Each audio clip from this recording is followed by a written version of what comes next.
Quand la réceptionniste a dit « Si vous êtes médecin, alors je suis la reine d'Angleterre », elle n'imaginait pas que ce moment allait changer sa vie à jamais. C'était une matinée chargée à l'hôpital Saint-Clair, l'un des centres médicaux les plus prestigieux du pays. Le hall principal, avec son sol en marbre italien et ses murs décorés d'œuvres d'art coûteuses, reflétait le statut de l'institution. Les immenses panneaux de verre laissaient entrer la lumière dorée du soleil, créant une ambiance qui ressemblait davantage à une galerie d'art qu'à un hôpital, là où chaque détail criait le luxe et l'exclusivité. Diana Reynolds régnait en maître derrière le comptoir de la réception principale. Après 15 ans passés à travailler là, Diana pensait connaître chaque médecin, chaque infirmière, chaque personne importante qui circulait dans ses couloirs. Sa fierté était de maintenir ce qu'elle appelait la norme saint-clairienne, en d'autres termes, s'assurer que seules les bonnes personnes aient accès aux zones restreintes de l'hôpital. Ses collègues plaisantaient souvent en disant qu'elle connaissait même le type de café que chaque médecin préférait boire pendant ses pauses. C'est alors qu'il est entré. Le docteur Benjamin Carter était connu dans tout le pays comme l'un des chirurgiens cardiaques les plus brillants de sa génération. Ses techniques innovantes avaient sauvé des centaines de vies, considérées comme perdues par d'autres médecins.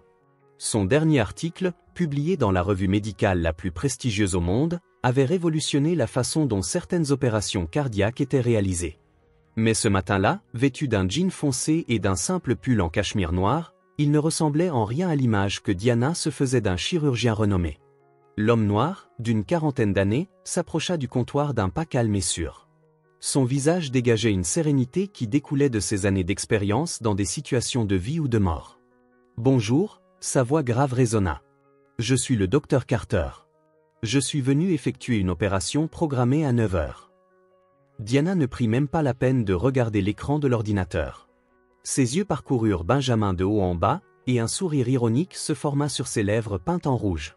« Bien sûr que vous l'êtes, » répondit-elle, son ton chargé de sarcasme, « et moi, je suis la reine d'Angleterre. » Le hall, toujours animé, sembla se figer pendant un instant.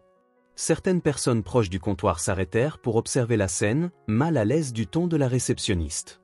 Une jeune infirmière qui passait par là laissa presque tomber son bloc-notes, reconnaissant immédiatement qui était l'homme ainsi traité. « Madame », commença Benjamin, gardant le calme qu'il avait aidé à maintenir dans tant d'opérations délicates, « je crois qu'il y a un malentendu. Je suis le docteur Benjamin Carter, chirurgien cardiothoracique. Je suis pour opérer Madame Elizabeth Morrison. » Diana laissa échapper un rire sec qui résonna dans le hall. « Écoutez, je ne sais pas à quel genre de jeu vous jouez, mais je vous suggère de partir avant que je n'appelle la sécurité. Je connais tous les médecins de cet hôpital, et vous n'en faites certainement pas partie. » Elle prit soin d'insister sur chaque mot, comme si elle parlait à un enfant. Benjamin prit une profonde inspiration, ajustant discrètement sa montre en or à son poignet, un cadeau de ses parents lorsqu'il avait terminé ses études de médecine, major de sa promotion. En 20 ans de carrière, ce n'était pas la première fois qu'il était confronté à ce genre de situation. Mais avant qu'il ne puisse répondre, une voix stridente coupa l'air comme un éclair. « Docteur Carter, mon sauveur !» Tout le monde se tourna pour voir une élégante dame traverser le hall aussi vite que ses talons le lui permettaient. C'était Madame Patricia Anderson, une patiente que Benjamin avait opérée 3 mois auparavant, un cas qui avait fait la une de tous les journaux quand il avait réussi à réaliser une intervention que 5 autres chirurgiens avaient refusé de tenter. « Je n'en crois pas mes yeux de vous trouver ici », s'exclama-t-elle, s'approchant du médecin, les bras ouverts. « Je dois faire savoir à tout le monde que cet homme est un véritable ange. Il a sauvé ma vie quand aucun autre médecin n'a voulu prendre de risques.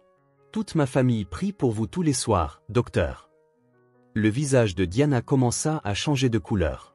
Ses doigts, auparavant fermement croisés sur le clavier de l'ordinateur, tremblaient maintenant légèrement. Le silence dans le hall était assourdissant. Madame Patricia Anderson continua de louer avec effusion le docteur Benjamin Carter, tandis que Diana Reynolds restait paralysée derrière le comptoir, son visage oscillant entre des tons de rouge et de blanc. « Cet homme, » continua Patricia, pointant Benjamin du doigt avec des larmes dans les yeux, « n'est pas seulement un médecin, c'est un génie. Les hôpitaux m'ont dit que mon cas était sans espoir, et le docteur Carter a non seulement réalisé l'opération, mais il a également mis au point une toute nouvelle technique pour sauver mon cœur. » Diana se mit à taper frénétiquement sur l'ordinateur, ses mains tremblant tellement qu'elle dut s'y reprendre à plusieurs fois avant de pouvoir saisir correctement le nom. Quand la photo de Benjamin Carter apparut à l'écran, accompagnée de ses impressionnantes qualifications, elle eut l'impression que le sol s'effondrait sous ses pieds. Je balbutia, mais les mots semblaient coincés dans sa gorge. Benjamin ajusta la bandoulière de sa sacoche en cuir, où il transportait les dossiers médicaux de ses patients. Comme je le disais, Madame Reynolds, dit-il, toujours parfait, calme et professionnel, j'ai une opération programmée à 9 heures. Madame Morrison attend. À ce moment-là, les portes de l'ascenseur s'ouvrirent et le docteur James Sullivan, directeur de l'hôpital, sortit précipitamment. Ses yeux s'écarquillèrent en voyant Benjamin dans le hall. « Ben, Dieu merci, vous êtes déjà là !» s'exclama Sullivan, traversant le hall à grandes enjambées. « Nous avons besoin de vous pour une urgence. Un patient vient d'arriver avec un anévrisme complexe de l'aorte. Un de nos chirurgiens ne veut pas prendre le risque. » Diana s'enfonça dans sa chaise, sentant le poids de tous les regards sur elle. Sa plaisanterie sur la reine d'Angleterre résonnait maintenant dans son esprit comme une sentence de condamnation. « Bien sûr, » répondit Benjamin, se dirigeant déjà vers l'ascenseur. Mais avant d'entrer, il se tourna vers Diana avec un regard qu'elle n'oublierait jamais. Il n'y avait pas de colère dans ses yeux, juste une profonde déception. « Madame Reynolds, il est peut-être temps de repenser ce que signifie la norme Sinclair. » Les portes de l'ascenseur se fermèrent, laissant derrière elle un hall silencieux. Madame Anderson était toujours là, racontant maintenant à qui voulait l'entendre comment le docteur Carter avait révolutionné la chirurgie cardiaque avec ses techniques innovantes. « Saviez-vous, dit-elle à la petite foule qui s'était formée, que le docteur Carter a été élu meilleur chirurgien cardiaque du pays pendant 3 années consécutives, qu'il opère gratuitement dans les hôpitaux publics le week-end, qu'il... » Diana n'arrivait plus à entendre, le bourdonnement dans ses oreilles était assourdissant. 15 ans passés à construire sa réputation à l'hôpital, et en moins de 5 minutes, elle était devenue le centre d'une tempête qu'elle avait elle-même créée. Une jeune infirmière s'approcha du comptoir, posant un verre d'eau devant Diana.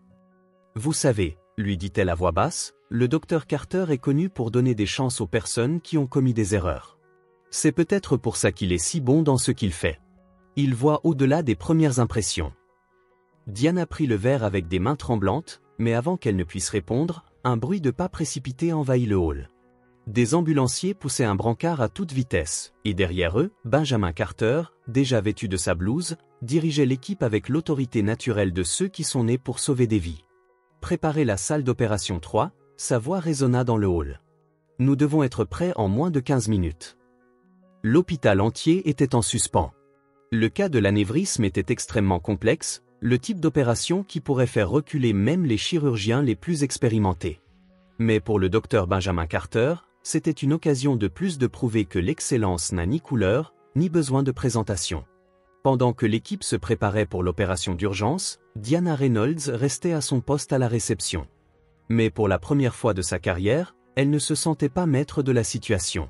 Ce n'était plus la réceptionniste d'un hôpital prestigieux, mais une simple spectatrice du pouvoir de l'humilité et de l'expertise.